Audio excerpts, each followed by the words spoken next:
Salut.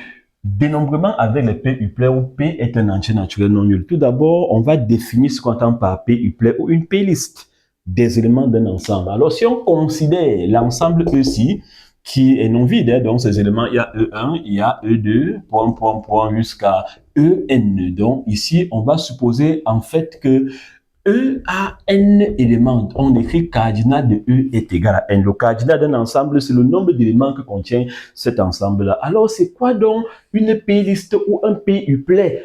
P-uplet, P est un entier naturel nul des éléments de E. C'est toute séquence de la forme-ci, E1, E2, jusqu'à EP. Mettons EP. Alors, ici, là, ou donc ici les EI qui sont là-dedans sont comment? Sont pris dans E et 2 à 2 non nécessairement distincts mais ordonnés. Donc ça veut dire qu'ici on peut répéter les éléments mais l'ordre est important. Je vais prendre l'exemple très simple. Prenons E est égal à combien? Est égal à 1, 2 et 3. Alors ici là, je peux demander de donner un exemple de 2 uplets. On a quoi? On a le couple par exemple 3, 2. Voilà un exemple de 2 uplets. Hein, qui est pris comme ça c'est un uplet.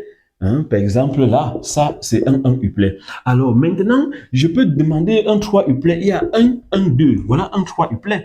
Alors, je peux prendre, par exemple, 2, 2, 2. Voilà un 3 uplet ou une 3 liste. Alors, je peux prendre un cas quoi? Je peux prendre 2, 3. Ça, c'est 1, 2 uplet. Je peux prendre 3, 2. Ça aussi, c'est un 2 uplet. Et vous remarquez en fait que les deux cas-là sont différents. Voilà pourquoi il dit au départ que l'ordre est important.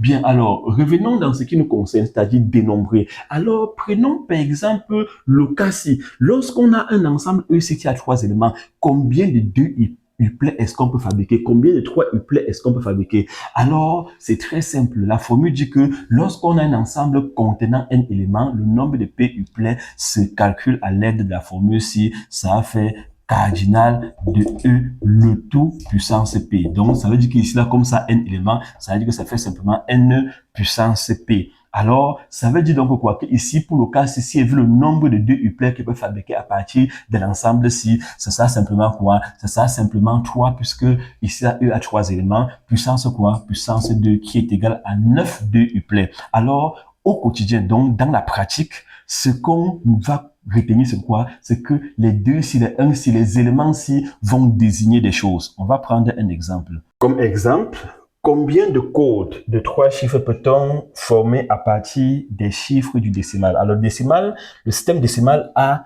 combien de chiffres? Ça a 10 chiffres de 0 à 9. Alors, ici, là, ça veut dire que E est égal à quoi? C'est 0, 1, jusqu'à combien? Jusqu'à 9. Un code a combien de chiffres? Un code a 3 chiffres. Ça veut dire que on a donc une grille comme ceci. On veut donc justement placer des chiffres là-bas. Puisque un code est formé de 3 chiffres, on peut avoir quoi? On peut avoir 0, 1, 1. Voilà un exemple de code.